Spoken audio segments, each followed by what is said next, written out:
इस घटना में सेक्टर 53 पुलिस स्टेशन को एक व्यक्ति के द्वारा एक रिटन कंप्लेंट फाइल की गई थी और उनके द्वारा बताया गया था कि 2 अगस्त को कुछ लोगों के द्वारा उनके घर से कुछ ज्वेलरी और कुछ कैश चोरी किया गया, जिसके ऊपर गुरुग्राम पुलिस के द्वारा एफआईआर रजिस्टर चोरी से संबंधित सेक्शंस में की थी।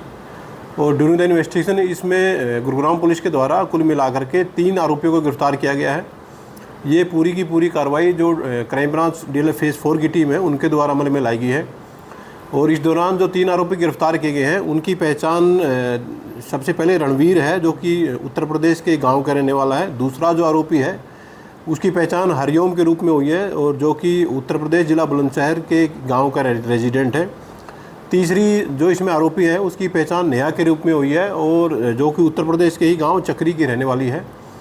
इंटेरोगेशन के दौरान और इन्वेस्टिगेशन के दौरान मालूम हुआ है कि ये जो नेहा है, ये नेहा शिकायतकर्ता के घर में नौकरानी का काम करती थी और इसके द्वारा इस घटना से पहले पूरी रेकी की गई थी और रेकी के बाद इनके द्वारा मौका ढूंढा गया था। तो जैसे ही शिकायतकर्ता घर पे नहीं था, इसने जो अपने 2 अन्य जो साथी थे उनको इस बारे में इन्फॉर्म किया और एक प्लान के मुताबिक उनके द्वारा घर में एंटर करके और अलमारी को तोड़ करके उससे तिजोरी को इनके द्वारा चुराया गया था और जिसमें कि ये काफ़ी ज्वेलरी और काफ़ी कैश था।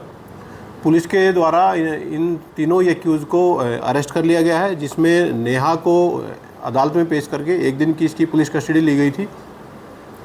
बाकी जो 2 आरोपी हैं इनको कोर्ट में पेश करके 2 दिन की इनकी पुलिस कस्टडी ली गई थी और इनसे पुलिस कस्टडी के दौरान पुलिस के द्वारा करीब 30 लाख रुपए की ज्वेलरी, जिसमें कि काफ़ी मात्रा में कुछ सोने की लॉकेट और ब्रेसलेट और कुछ अन्य जो गोल्ड इंस्ट्रूमेंट है वो इसमें थे और 30 लाख के सोने की ज्वेलरी के अलावा इसमें करीब 1,55,000 रुपये की जो कैश थी वो भी पुलिस के द्वारा रिकवर किया गया है।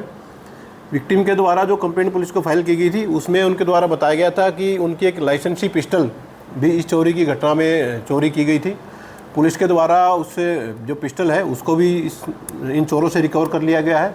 पिस्टल के अलावा 7 कुल राउंड थे जिनको पुलिस के द्वारा इन तीनों चोरों से पुलिस के द्वारा रिकवर कर लिया गया है। ये जो लोग पकड़े हैं आपने, ये क्या किसी गिरोह से जुड़े हुए हैं? देखिए, ये जो महिला थी, ये महिला एज ए नौकरानी इसने विक्टिम के घर में काम किया और उस काम के दौरान इसने पूरी तरह से रेकी की और अपने साथियों से मिलकर इस पूरी वारदात का इसने एक प्लान बनाया था। उस प्लान के मुताबिक इन्होंने वो वारदात को एग्जीक्यूट किया।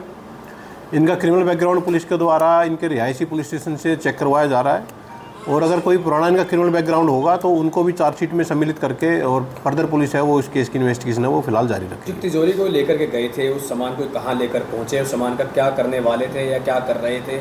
देखिए, इन लोगों के द्वारा ये जो गोल्ड ज्वेलरी थी इसको किसी अन्य व्यक्ति को बेचा जाना था, जिसके बारे में एक डीप इंटरोगेशन इन्वेस्टिगेशन पुलिस के द्वारा की गई है इन लोगों से। और इससे पहले कि ये लोग इस ज्वेलरी को कहीं बेच पाते, पुलिस के द्वारा इनको अरेस्ट करके और इनसे ये जो काफ़ी मात्रा में लगभग 30 लाख रुपए की ज्वेलरी है ये रिकवर की गई है। इसके अलावा जो वेपन था वो भी पुलिस के द्वारा इसमें है जो रिकवर कर लिया गया है।